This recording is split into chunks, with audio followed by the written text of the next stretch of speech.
Uh-huh. I just feel like I've been around the block, ripping up fantasy stock, working around the clock. Look at the view from the top. Researching rookies a lot? No, I just be listening to pods. Yeah, one in particular, I'm just a messenger. Let me just pass on the rock. Browning, brunning, pruning, pronouncing ain't what he's doing. What he's doing is not losing, but infusing you with new things. And there's Dennis the Bennett, yeah. The man is a menace, yeah. Building a dynasty, some of the finest things. Promise you, you won't regret it. Sly as a fox, cultured in pop. Give him his props. Here is a thought, here is a box, and you cannot compare them at all. So don't even try. Careful with the news, but when you use a take, I take up Tony Fire. I mean Dyer, because anyone else is a huge mistake. Whoa, fantasy round table, fantasy round table, yeah. Fantasy round table, come take a look at the crown, baby. Hey, fantasy round table, fantasy round table, woo. Fantasy round table, come take a look at the crown, baby. Go. Hello and welcome to another episode of the Fantasy Football Roundtable Podcast. Week 18 is in the books. The NFL regular season is in the books. And for 7 NFL coaches, they're now in the history books. So we will talk about some of the coaches that got relieved and some of the questions we have for teams that are already launching into the off season. And that starts with a couple of big Saturday games, the first of which was to kind of decide the NFC South, sort of. Tampa Bay Buccaneers got the 16-14 win over the Panthers, but they then needed the Falcons to beat the Saints at home on Sunday, which did not happen. So the Panthers at 8-9, losers of the last 2 kind of win and you're in playoff games, somehow lost and are still in, hosting the Rams. They didn't look great on offense Saturday. They looked really bad on offense against Seattle in week 17. They've been kind of mediocre at best, at the best of times this season. Do they have a lot of a chance, even though they're at home against the Rams? Unfortunately, I don't think so. The Rams have a pretty good defense. They're 12th versus the run, 19th versus the pass, 9th in the league in sacks, and they've got the 7th most interceptions. While I think Bryce Young is improving and getting better, he's still not quite there. It feels like a 10-point or more Rams win coming. I'm not sure I'd necessarily bet on it. I don't know exactly what the line is, but I just feel like the Rams are going to get pressure on Young, and he gets a little bit rattled. He's a decent enough athlete, and he's got some weapons with Tedoroa McMillan and Jalen Coker, but Dowdle has been kind of hit and miss, and Hubbard's been kind of hit and miss. I think this was a nice growing step for the Panthers this year. We'll see what happens. Can they maintain the momentum? Can Bryce Young continue to improve going into the 2026 season? Young is, for fantasy, he's barely a low-end QB2. So, we've seen, Teddy Bridgewater in Carolina several seasons ago had 3 top 25 wide receivers, and he was just a QB2, middling QB2. So it can be done with a mediocre quarterback, have some other really good fantasy assets. We'll have to wait and see what next year portends. Meanwhile, for the Buccaneers, they had won 3 straight divisions. Now miss the playoffs. It seems they're going to bring Todd Bowles back, or at least they have not made a move yet. So what do you think they're going to do this offseason? They've got a lot of high-end free agents. Evans is a free agent, Rashad White, Sean Tucker, Cade Otton. I feel like Evans coming back is going to be for sentimental reasons, and I don't know that he's going to do it. I think he'll, which would mean he would have to do it at low budget.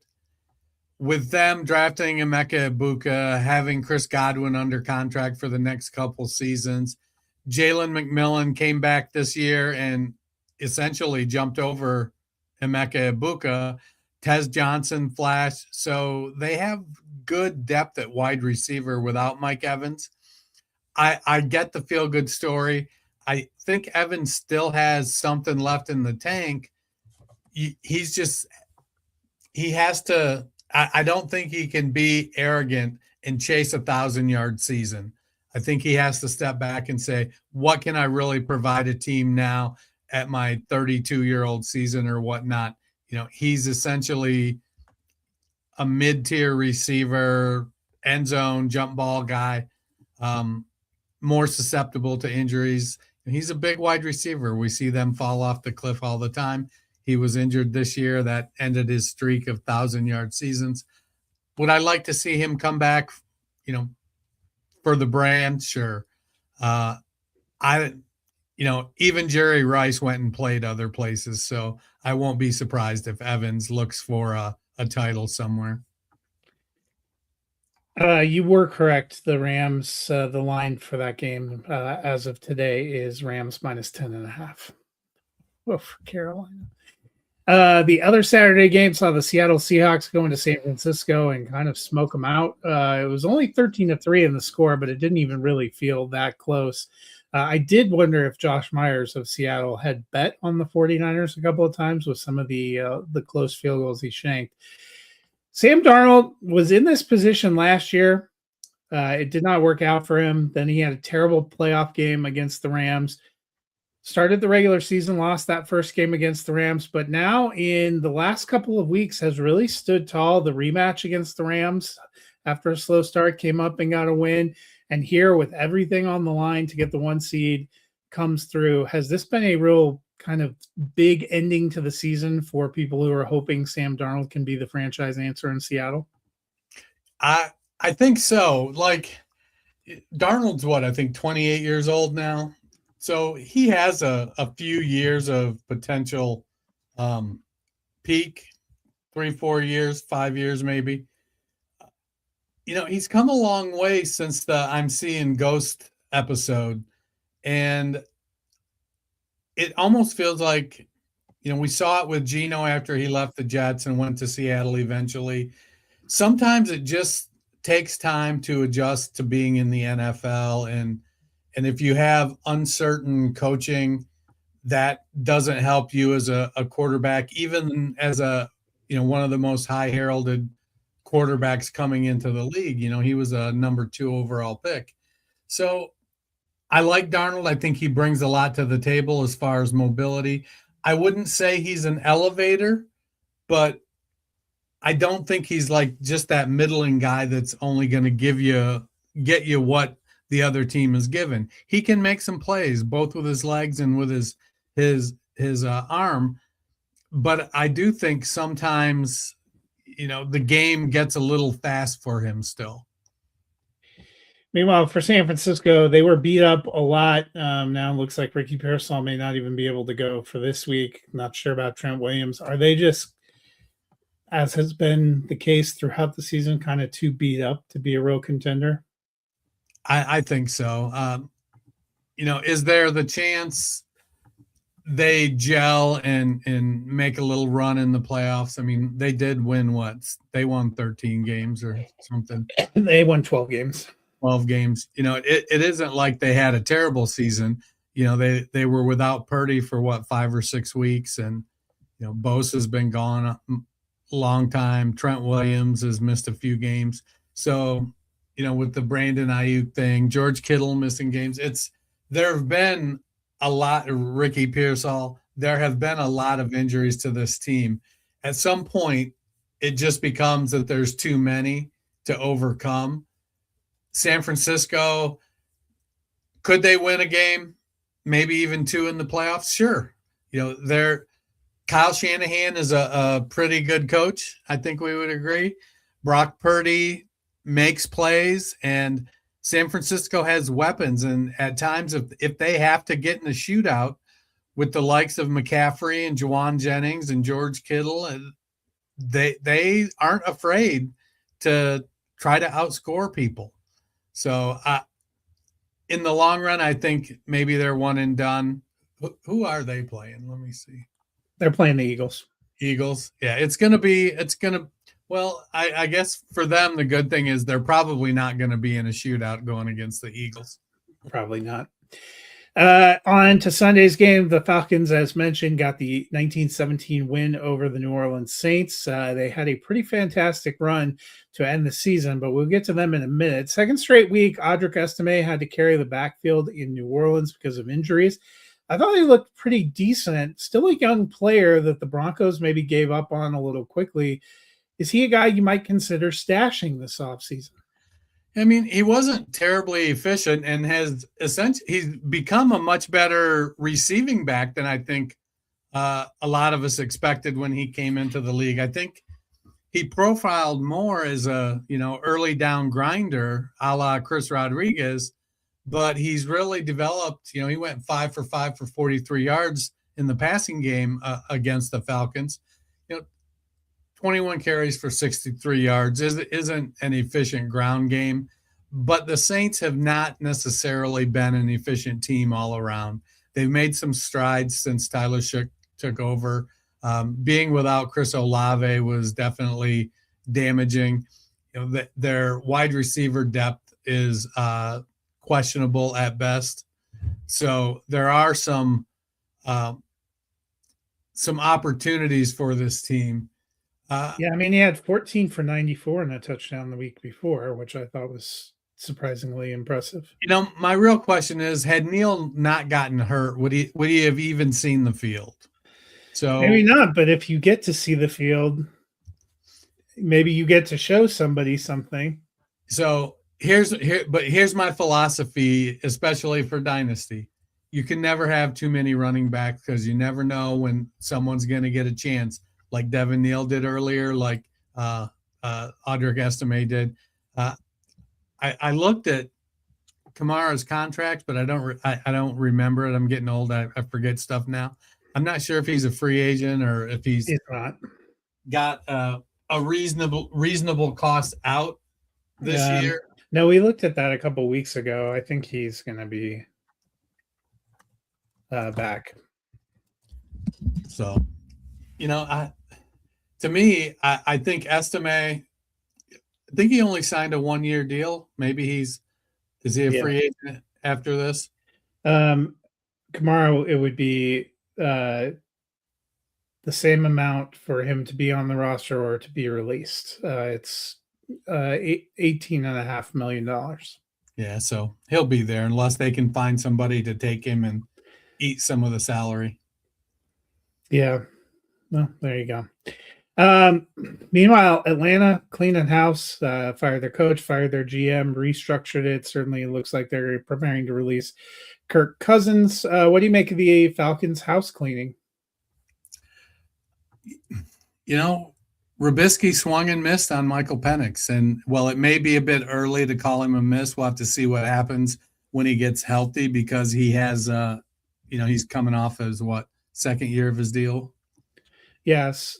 So he's got at least two more years plus an option. And the downside is Penix he doesn't have any legs left. It's like, I'm old, so I remember when Kenny Stabler was young and when Joe Namath were young, and they both had devastating knee injuries and essentially became statues because of it. I think that's what's happened to Penix. I think early in his college career, he was much more mobile. I think this was his fourth serious knee injury. He's 25 years old, I think, 26. He played forever in college. I think he played longer than Tyler Shook, who played a long time. But at some point, you have to hold the administration accountable. And it's an enticing job because of Drake London and Bijan Robinson. They added a lot of defensive pieces that started to come on towards the end of this year. It'll be interesting to see who decides who they bring in. Matt Ryan is leading the search for the general manager. I don't know if they'll. To me, I've always found it weird when a team goes head coach and then GM in the same offseason. So it feels like they should be GM and then head coach, but Yeah. we'll see how it goes. Yeah. The Cleveland Browns ended up getting a victory over Cincinnati 20-18 in what was kind of a wild game. The Browns then followed up by firing Kevin Stefanski. A lot of rumors out there that they're going to pursue Deion Sanders. What do you think they do at head coach? Face plant. I said they were pursuing Deion Sanders. Isn't that the same thing? It feels to me like Jimmy Haslam is the new Jerry Jones. He hasn't started to, he isn't as overtly meddling yet, but he's certainly meddling. And I get it. He owns the team. He's the guy with the money. So, you're going to get in there and tell the people how you want it to be done. So, I don't know how you fire Stefanski and keep Barry. And it feels like, basically, to me, it feels like the meeting went, hey, Kev, looking forward to next year. Can't wait to see what you do with a healthy Deshaun Watson. And Stefanski said, yeah, I ain't gonna, that ain't going to work for me. And Haslam was like, well, I wasn't asking. And Stefanski was like, yeah, and I'm telling you, I didn't want him to begin with. And he hasn't been anything but trouble for my entire tenure. And Haslam was like, well, I guess you're going. And they brought in Andrew Berry and said, can't wait to see what you do with Deshaun Watson next season. And Berry said, I can't either, buddy. Let's get us a coach. That's going to be fun. Meanwhile, the Bengals, despite many of their players, including Joe Burrow, seemingly vocally advocating for changes, have decided to make no changes in the front office or the coaching ranks.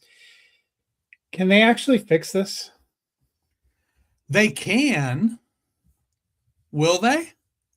Different question. Yeah. So Cincinnati's Achilles heel is their desire to run a profitable franchise over running a winning franchise.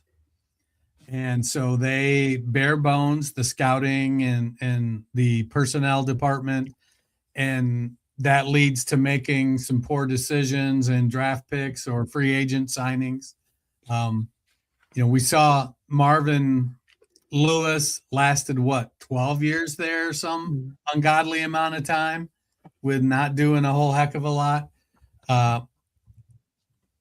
There's talk that Al Golden isn't going anywhere. So they're going to give him a chance to fix the defense, which means, well, he kind of got handed a turd sandwich, and then the draft pick they got him held out, and they didn't have him, and then didn't he get hurt right away? And their best defensive player held out, finally got an agreement and got hurt. So, well, here's my thing: is like they were like, "Hey, we're getting rid of Lou Anarumo because he ain't a good coach." Anarumo goes to Indy and coaches his ass off, and Cincinnati brings in a fixer who falls on his face. I get it, injuries and whatnot. And now Anarumo's being considered for head coaching positions. Except for, I don't know who watched the Colts defense, especially down the stretch, and thought that was good. Better than Cincinnati. It's easy to coach your ass off when you don't have an ass, or are an ass, I guess. I don't know. That was not impressive to me. Joe Burrow seemed like he was ready for them to make a big change, and they didn't do it. And I'm curious. Think back to last offseason. Myles Garrett was ready for a big change too. So Burrow, I think Burrow is more likely to go the way of Andrew Luck, who talked about needing to make some sizable organizational changes, and player changes, and they never did, and finally decided, to hell with this, I'm going to retire. I could see that. I mean, Burrow he's been injured a lot, and but he's handcuffed him a little bit with his insistence they spend the money on T. Higgins. Jamar Chase, I get it. And Higgins is good. Don't get me wrong. I'm not saying Higgins didn't deserve that money. I'm just saying that when you have Burrow and Chase and Higgins taking up that much of your salary cap, it's we saw it with Peyton Manning in Indianapolis, where they were always, they had one or two good defensive players, but they tried to piece together the other 9 starters in hopes that Peyton could just outscore people. It works occasionally. You'll get a season here or there, but by and large, you're going to find that there's going to be struggles. Cincinnati needs offensive line and they need defensive help, and they probably don't have enough draft picks to fill all of that. The Minnesota Vikings hosted a shell of the former Green Bay Packers who played no one and looked like they had no interest in playing. The Vikings get the 16-3 victory. Packers roll into the playoffs having lost 4 straight. They haven't really played their starters all together in a month, and yet somehow they are 1.5-point favorites in Chicago. Make it make sense. No. I mean, it just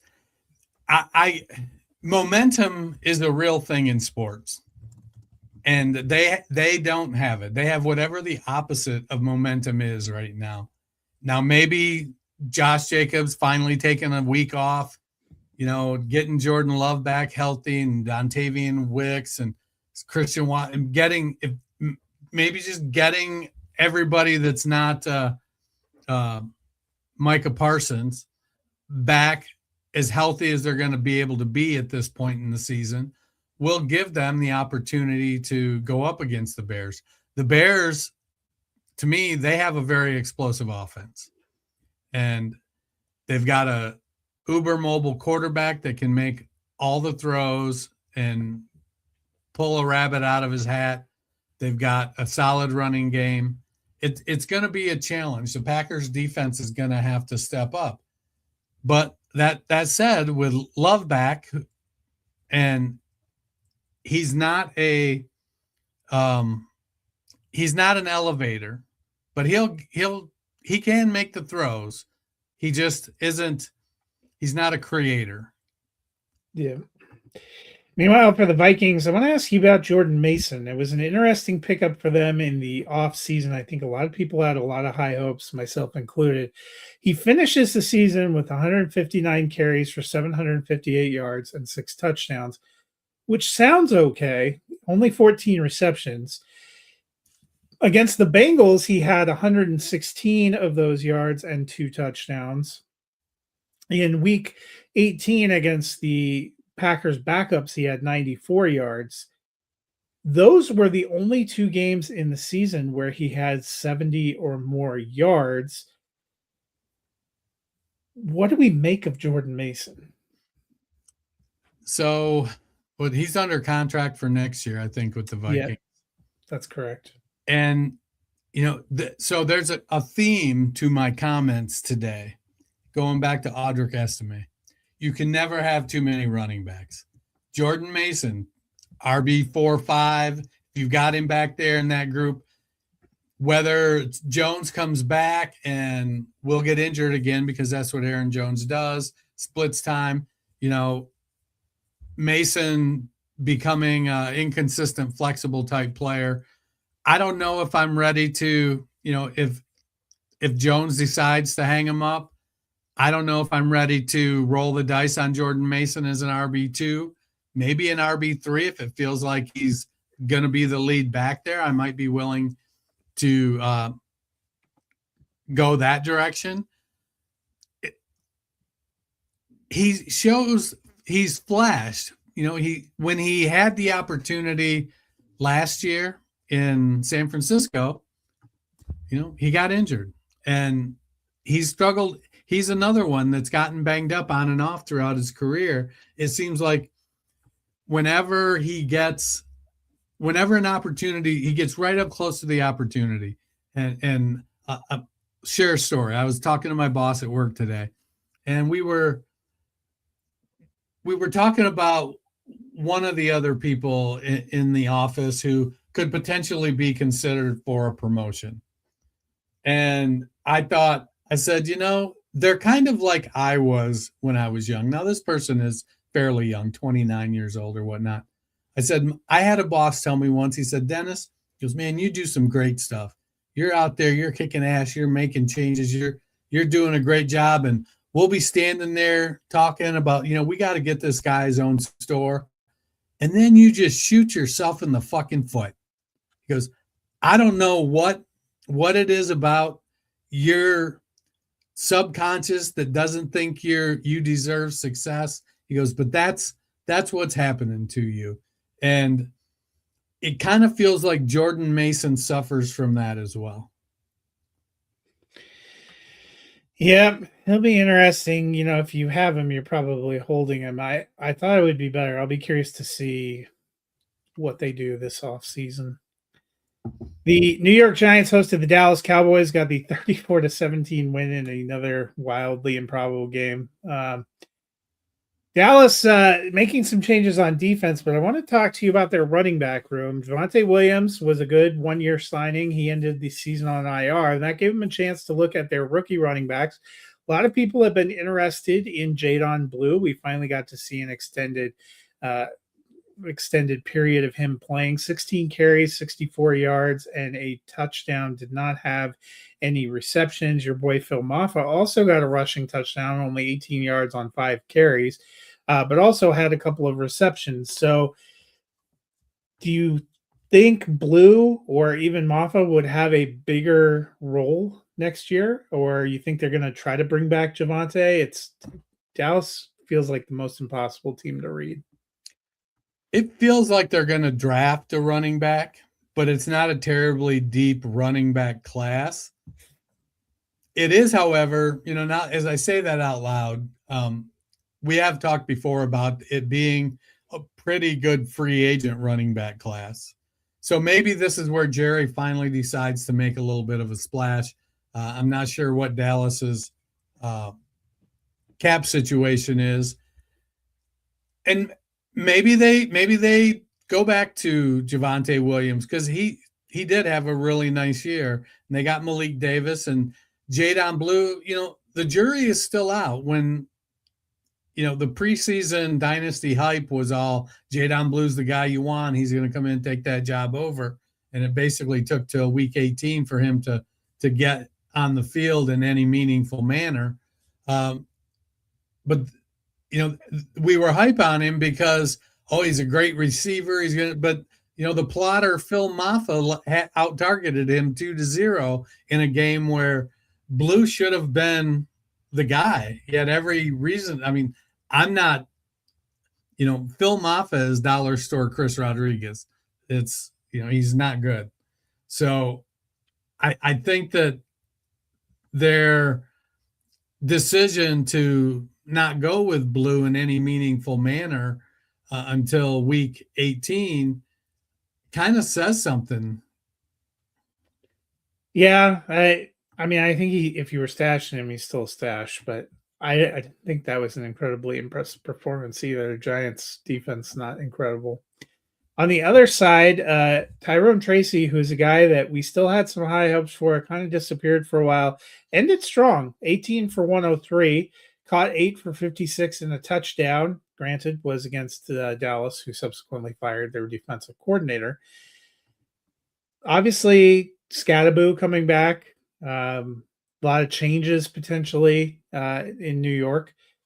What are you doing with Tyrone Tracy? I'm going to hold him. I think I love the Cam Scattaboo kind of, bowling ball in a china shop kind of approach to things. But I think we're going to see a lot of missed time from him because of that. Tyrone Tracy, former wide receiver, well documented, can catch the ball well, is a great receiving back. He's averaged, where did I go with it? 50 targets, 36 receptions, 286 yards over the last 2 seasons. And that's as a part-time player. He hasn't had the primary role to himself. He's somebody that I could see in getting 75 or 80 targets as a passing down back. But he's got good size. I think part of his challenge as a full-time running back is he's not terribly instinctive He's fast. He's got good size, but they defer sometimes to Devin Singletary, who's 5'8" and 203 pounds at the goal line and on short yardage because he's a more powerful runner despite being a smaller back. But now I think Tracy is again, he's going to fall into that RB 3, 4, 5 kind of guy that you're going to let's see what happens and watch the offseason. What do the Giants do? Who's the coach that comes in? You get a coach that likes to throw the ball to the backs a lot. And I get it. Scadaboo's a good pass catcher as well. I don't know. I wouldn't mind seeing Tracy go somewhere where he can. I don't know if I want him. He's still under contract because this was only year 2. So I doubt the Giants get rid of him. I kind of think with the right coach, you're right that Scadaboo and Tracy combined might actually be a fun backfield with Jackson Dart and Malik Neighbors coming back, and they started to get something. I mean, the Giants have some pieces actually, even though they were kind of a dumpster fire at points, where I'd be like, hey, you know. I mean, Scadaboo and Tracy could be great value. David Montgomery and Jahmyr Gibbs of a couple years ago. There you go. The Tennessee Titans ended against the Jacksonville Jaguars. Jaguars won in Laffer 41-3. Titans were one of the first teams to let their head coach go. They've had an opening for a while, but there are now 7 head coach openings. And to me, it feels like the Titans opening is perhaps the least impressive. How do you feel about that as an opening? You know, it comes down to how do you feel about Cam Ward as a quarterback? If you're into Cam Ward, if you think you can develop him, and you recognize, oh, well, he didn't have a ton of weapons, didn't have a bona fide stud wide receiver, then maybe, you know, they've got a couple first-round draft picks that are fairly young on the offensive line. Gunnar Helm come on at the tight end position. Okonkwo is pretty consistent, but they don't have that stud wide receiver. They could use a little bit of help on defense. We'll see where the coaching search goes. It feels like if these are the only 7 positions that end up open this cycle, I could see this being the 5th or 6th or 7th position to get filled. Yeah, I know they've been jumping out and they're doing tons of interviews, but unless they make like some kind of quick, what feels like a settling hire, I think it could be one of the last ones filled. The Jaguars, meanwhile, 13-4, they end up as the 3 seed in the AFC, but they've been really quietly coming on. Could they be the biggest sleeper contender in the AFC? I don't know if I'd call them a sleeper at this point. I mean, they're rolling. Almost no one's picking them, though, and they are underdogs at home against the Bills. The Bills are favored. Well, the Bill, you know, the Bill, everybody's on the Bills this year because Josh Allen doesn't have Lamar to deal with and Mahomes to deal with and Burrow to deal with. And, you know, he doesn't have any elite quarterbacks to deal with. But Trevor Lawrence has played really, really good this year. They've got great weapons. Their defense is playing really, really good. It may end up being the game that makes Buffalo go, okay, we need a stud wide receiver. We can't just keep piecing this shit together. I get that they're an underdog against the Bills, but I'm not going to be surprised if they win. Me either. It feels like they're like the most quietly overlooked 13-4 team. The Houston Texans hosted the Indianapolis Colts. This one was a barn burner, 38-30. Riley Leonard looked pretty good, 270 passing yards, 2 touchdowns in the air, had a rushing touchdown. It made me wonder, do you think the Colts might have been better off giving Leonard a shot when it might have mattered? You know, it's it's hard to prove a negative. Maybe, you know, Leonard coming out, you know, I watched him against Ohio State in the playoff last year, and he was a battler, fought hard, but he just didn't have the arm strength needed, I think, to elevate that Notre Dame team. And I don't know that his arm has gotten that much stronger. That being said, he didn't have any issues getting the ball to Alec Pierce. Now, Pierce had to make some adjustments and whatnot, but Pierce did what he does, which is, make us sad about Michael Pittman Jr. It's always good to get your young quarterback experience.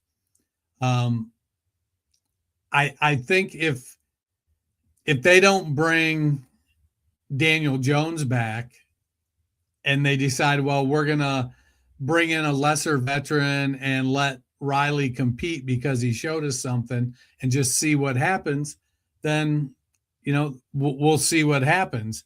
I think Steichen is, I think he's wary of doing that because if it goes wrong, it ends his head coaching career in Indianapolis.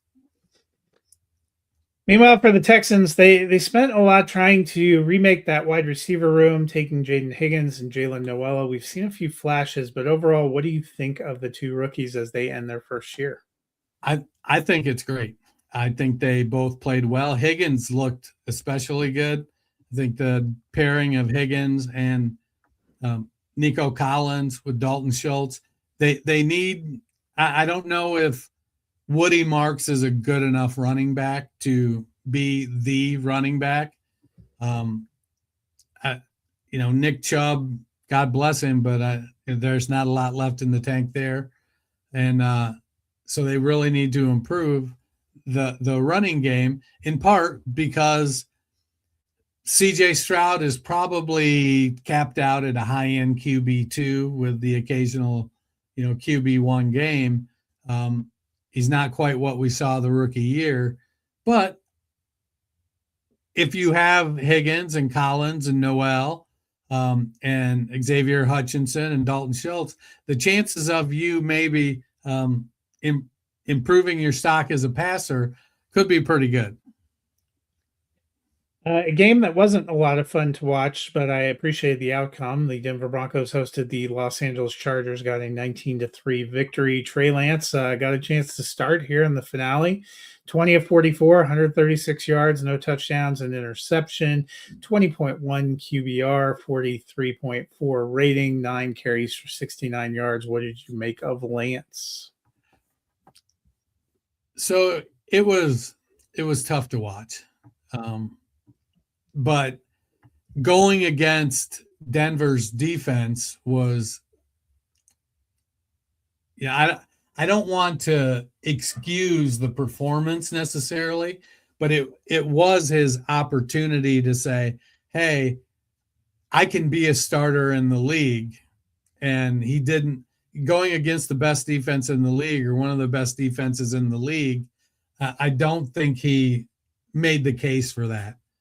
And at this point, it's like, all right, your career backup, let's see where it goes. And hopefully, the rushing yards were nice. And maybe if he ended up in a spot where they could make better use of the double threat capabilities that he brings to the table, then but sub 50% passing for only 136 yards on a monster 44 attempts. Just not great. Meanwhile, Denver ends as the number 1 seed in the AFC, but are they actually the best team in the AFC? Yeah, I mean, sure. They've got top-notch defense, weapons on offense. RJ Harvey's playing well. Bo Nix can still be a little bit erratic. Cortland Sutton, Pat Bryant, and Troy Franklin, Evan Ingram. Ingram is overall a disappointing fantasy asset this year, but he's been okay, I think, for real football. He just isn't. He just wasn't able to provide the fantasy boost I think a lot of people were hoping based on Sean Payton's previous experiences. Next up, the Buffalo Bills hosted the New York Jets. Final game in Highmark Stadium. They got a 35-8 victory. Dennis, a lot of questions for the Jets going in the offseason. Is there one player you would stash from that Jets offense? I mean, the easy answer, because I don't think of Garrett Wilson as a stash. He's not a stash, no. So if you have Garrett Wilson, keep Garrett Wilson. If you have Breece Hall, keep Breece Hall, but we don't know if he's going to be a Jet. The easy answer is Mason Taylor. He kind of maybe fell off the top of mind when he got injured late in the season and missed some time, but he kind of stepped in, took over that starting tight end role there, and played pretty well and proved himself to be honestly a little bit more functional, a little bit more of a weapon than I expected out of him. Other answers, Braylon Allen and Isaiah Davis, the two running backs. Potentially, you can never have too many running backs. We'll see how Allen comes back off. Allen's the one that I was thinking of just because the injury sort of derailed getting to see him do anything this season. But I still liked what we saw the first year, and I still think there's potential. And I think he would be one that you could get cheaper. Actually, I've seen in a couple leagues people released them because they needed the roster spot. So that was probably I'm not sure. I know a lot of people are excited about Mitchell and Mechie. It still makes me a little nervous. A lot of people. I know it still makes me a little nervous because they actually don't have a quarterback, and I don't even know if they have a good plan to get a quarterback at this point in time. So I liked how their head coach said he wasn't ruling out Justin Fields being there.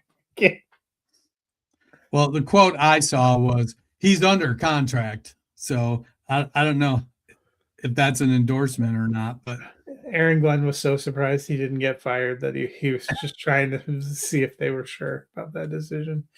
The Bills, meanwhile, prior to the season, the conventional thinking was Ravens, Bills, Chiefs, probably the biggest contenders in the AFC. The Bills, at least the one of those three teams that made the playoffs, arguably one of the worst complete teams Josh Allen has had so far. They're a 6th seed. They're favored in the playoffs for some reason. I can't quite quit them either, but should we have this much faith? Is Josh Allen just going to put that Superman cape back on for them on Sunday and will them to the next round? He doesn't have a choice because it's either him or James Cook. And, that's Allen is going to have one of I think he's going to have to throw for over 200, which isn't always a given with his running and with James Cook's running. And he's probably going to have to rush for 60 if they're going to beat the Jaguars. Yeah. It's a tall order. The Jaguars actually have had a really good run defense during the season, so that'll be a funny kind of thing to watch. Your boys, the Detroit Lions, went into Chicago and held strong, 19-16 victory, which could have cost the Bears the 2 seed. It didn't. Held strong or held on? Held on, maybe. Was this an important win for the Lions? I think they still end up technically 4th in the division because they had swept by the Vikings. But 9-8 feels better than 8-9 to me. So Dan Campbell is all about vibe, and having a winning record matters, a la Mike Tomlin. And he's going to go. They fired Johnny Morton today, so they're in the market for a offensive coordinator.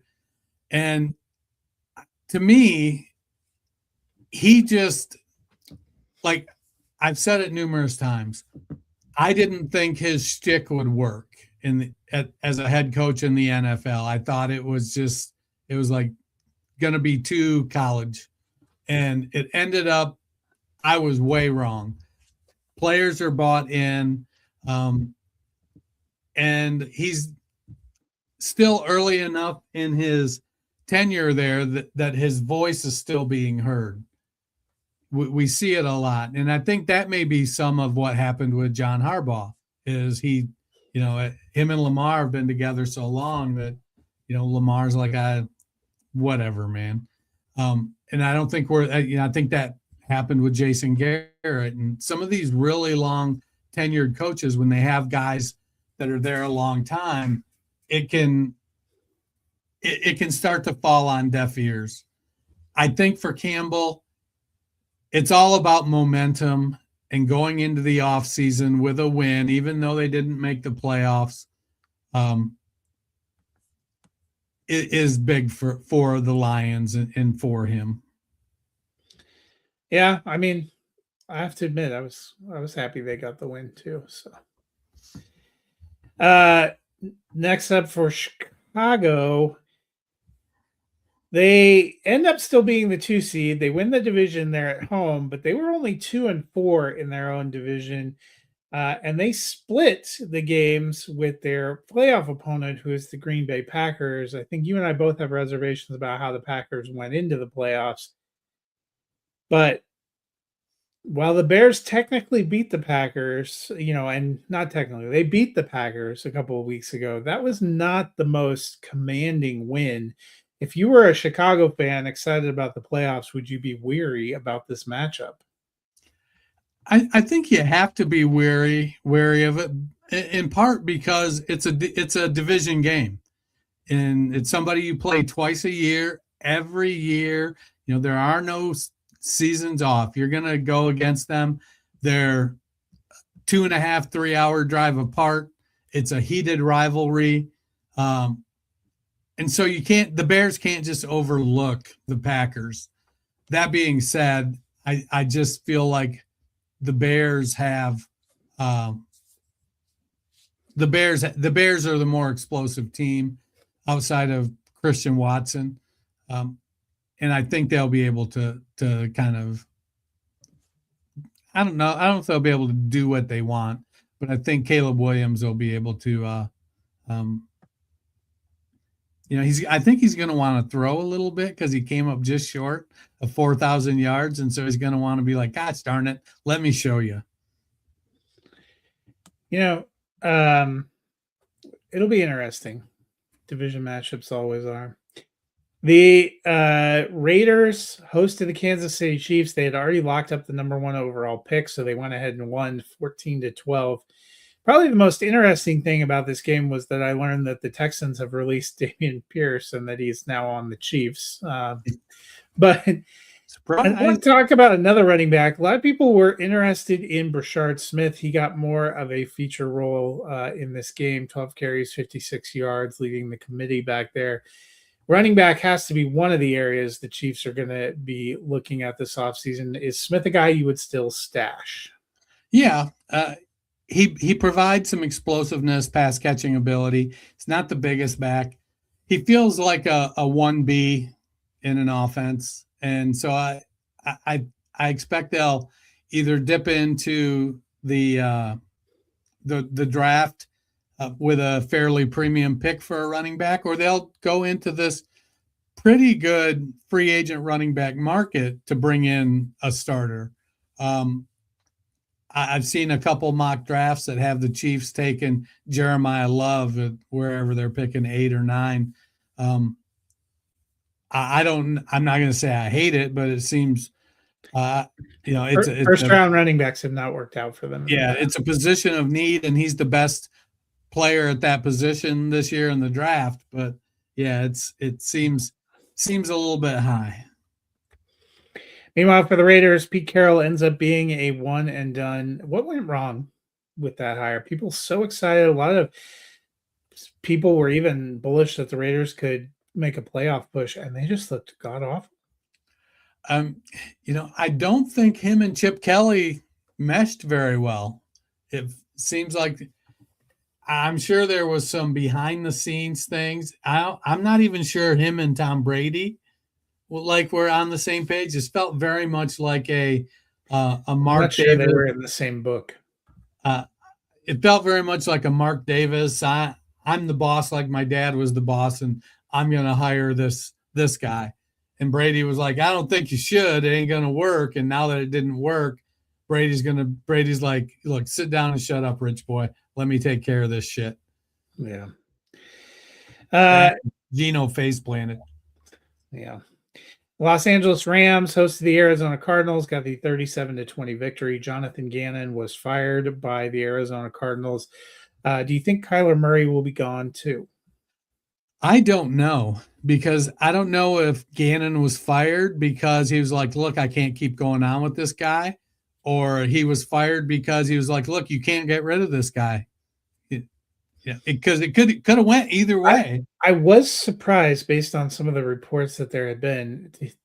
Kyler Murray seemingly gave him a shout out. So I do wonder. Yeah. And because if you look across the quarterback landscape, well, I have never been a Kyler Murray fan. There ain't a shit ton of options out there to improve the situation, either free agency or the draft. So if Gannon was like, look, if you're going to make me start over at the quarterback position, you're going to need to extend me and give me some more money. And they're like, no, you're going to start over and you got a year to make it work. So. Well, and Kyler Murray, the dead cap hit would be $54.7 million. So, I mean, I don't know. And if they keep him, his cap hit is $53.3 million. So, well, but after next season, it's only 7.2. Yeah, after next season. But I don't know. A lot of people thought him being gone was a foregone conclusion. I don't know if it is. The Rams finished 12-5, end up the 5th seed. They get Carolina in the first round. Could they be the most dangerous of all the wild card teams? I think it's them and the Bills. And the Bills, as I mentioned earlier, they could go any number of directions, but they're gonna go as far as Josh Allen takes them. The Rams is getting Devontae Adams back is going to be big. Puka Nacua is a stud. They've got a very effective running game with Kyron Williams and Blake Corum. Tyler Higbee does a nice job at the tight end position. They've got a good defense. I wouldn't be surprised if they roll the Panthers. Yeah, I think they will. The New England Patriots rolled the Miami Dolphins 38-10. Dennis, is there anyone, a young player on the Dolphins, we're taking out Waddle and Achane, that you might consider stashing? I mean, the easy answer is Malik Washington. He seemed to, after Hill got injured, and then eventually when Waller went out, it kind of became the, he was the second option. I thought Nick Westbrook-Akini might pop up some. Theo Weiss came on the last couple of weeks of the season, but he's not much in the athlete department. He's got good size, but he's not super fast or super athletic. Obviously it would require an injury to Achane, but if you can nab one of the backup running backs there, Jalen Wright first priority, Ollie Gordon second, they would certainly be good to have on your team. But again, they're going to require something to happen to Devon Achane, and that dude's freaking good. Mine, I'm going to go with, you didn't mention, is Greg Dulcich, because I saw flashes in Denver. He had trouble staying healthy at times, and then didn't see him. He was one of those didn't vibe with Sean Payton, and so ended up on the outhouse list and ended up on the outbound train. But he had some nice catches and picked some things up coming on from Miami. I think he'd be more affordable, more athletic, and more prone to stay in the lineup than Darren Waller. So at least worth an off-season stash to me. Yeah, I don't disagree with that. Ramondre Stevenson bounced back big in the finale. 7 carries for 131 yards and 2 touchdowns. Also had 2 receptions for 22 and a touchdown. Henderson was also good, but was this a promising sign from Ramondre Stevenson? Honestly, it'd have been way more promising if he was a free agent.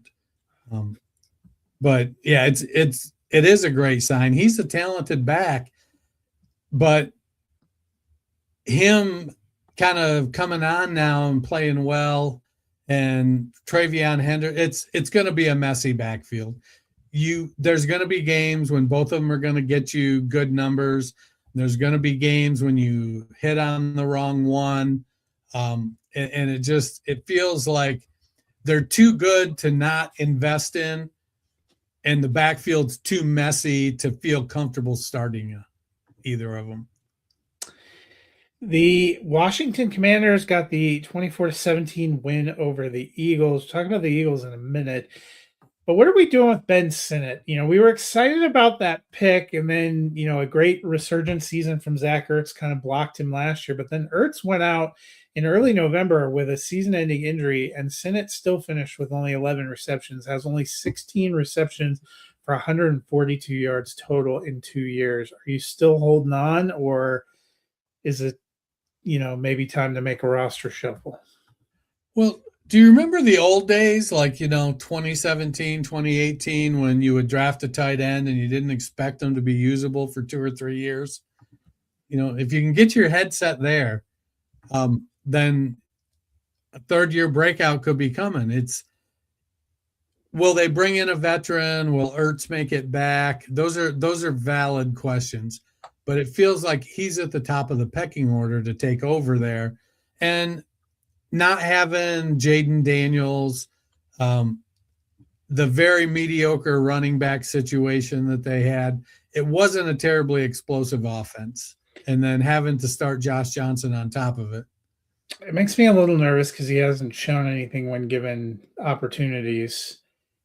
And they're changing offensive coordinators, which always gives me a little bit of a pause. Could be a good thing, or it could be he's one of those guys that if you've got him on your dynasty team as your third tight end, he could pay off as a top 15 guy, or he could and if third tight end. I'm in a position like if your league has taxi squads where you can keep somebody on taxi squad for a few years, then I might still keep him there. But there's been some places in some leagues where I don't have taxi squad availability where I did release him to make a move because it just doesn't feel like we're anywhere close to being able to play him. So yeah, I totally get it. The Eagles, meanwhile, mailed in the week, did not play their starters, actually had a golden chance to be the number 2 seed in the NFC and kind of gave it away. I've heard some people saying it doesn't matter. I've heard a lot of criticism of that tactic.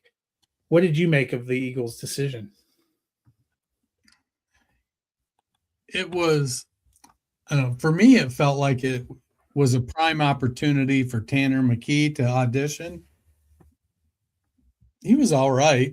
It'd have been nice for him to be closer to 60%, 65% completion than just barely over 50. But, he threw the ball 40 times. Jalen Hurts only had a couple games where he was over 30. I don't think he threw the ball 40 times all year.